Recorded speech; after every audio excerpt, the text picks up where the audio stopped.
Perkenalkan, kami dari kelompok 6. Nama saya Andre Billy Hermawan, NPM 22011038. Saya Ayang Septila Hayu, NPM 22011076. Saya Indri Siti Solia dengan NPM 2201045. Dengan kesempatan ini kami akan mempresentasikan hasil diskusi kami. Yang berjudul Keanekaragaman Bisnis Syariah Kontemporer. Yang pertama akan memaparkan materi adalah Indri. Latar belakang bisnis syariah.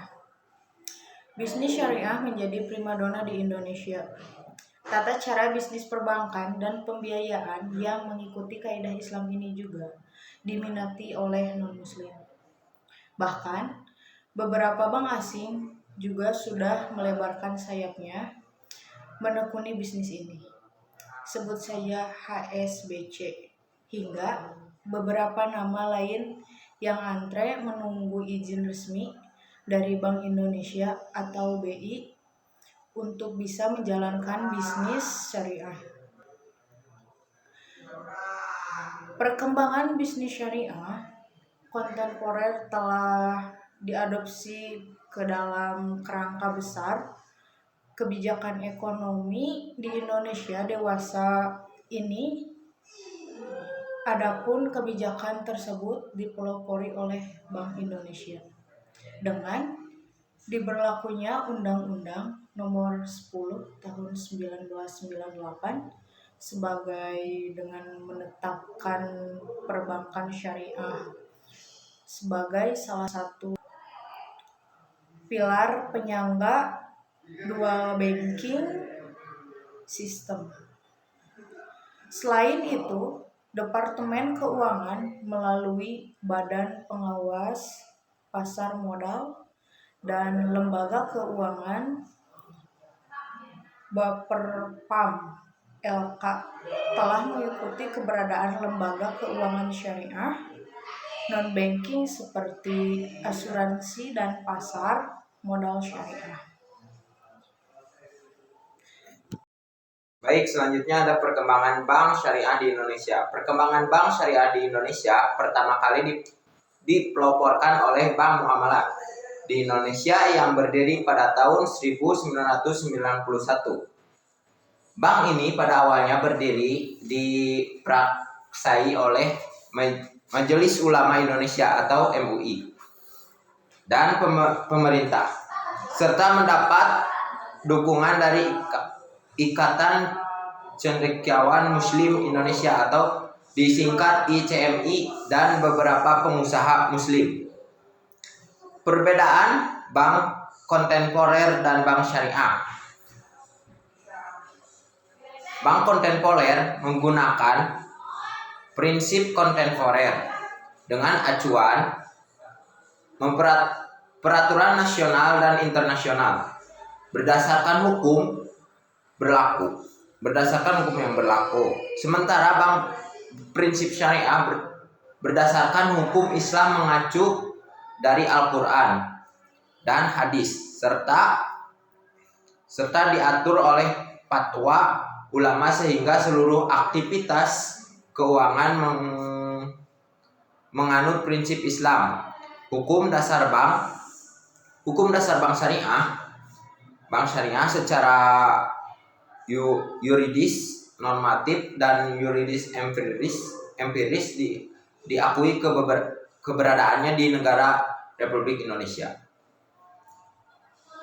Pengakuan secara yuridis normatif tercatat dalam peraturan perundang-undangan di Indonesia. Di antaranya Undang-Undang Nomor 7 Tahun 1992 tentang Perbankan, Undang-Undang Nomor 10 tentang Perubahan atas Undang-Undang Nomor 7 Tahun 1998 tentang Perbankan, Undang-Undang Nomor 3 Tahun 2004 tentang Perubahan atas Undang-Undang Nomor 23 Tahun 1999 tentang Bank Indonesia, Undang-Undang Nomor 3 Tahun 2006 tentang Perubahan atas Undang-Undang Nomor 7 Tahun 1989 beradilan agama, tentang peradilan agama. Baik, sekian dari saya. Terima kasih. Selanjutnya saya akan menerangkan tentang prinsip-prinsip bank syariah. Yang pertama ada prinsip keadilan. Prinsip ini tercermin dari penerapan imbalan atas dasar bagi hasil dan pengambilan margin keuntungan yang disepakati bersama antara bank dengan nasabah.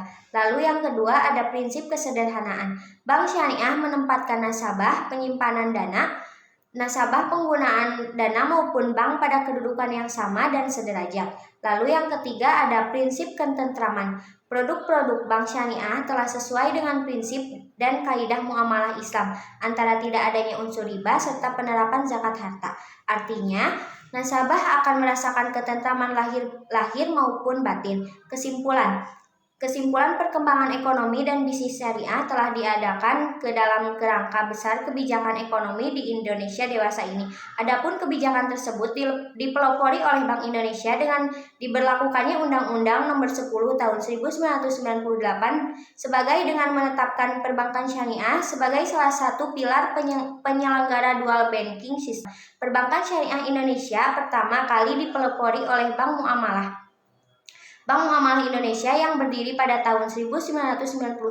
Bank ini awalnya berdiri diprakasai oleh Majelis Ulama Indonesia dan pemerintah serta mendapat dukungan dari Ikatan Cendekiawan Muslim Indonesia dan beberapa pengusaha muslim pada saat krisis moneter yang terjadi pada akhir tahun 1990. Bank ini mengalami kesulitan sehingga ekualitasinya hanya tersisa sepertiga dari modal awal. Pegadaian syariah adalah pegadaian yang menjalankan operasionalnya berpegangan kepada prinsip syariah.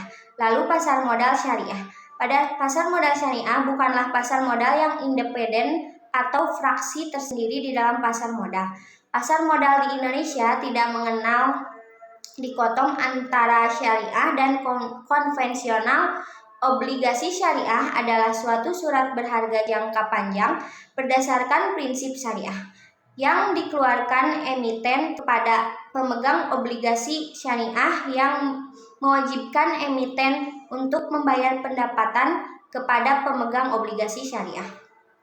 Sekian presentasi dari saya. Wassalamualaikum warahmatullahi wabarakatuh.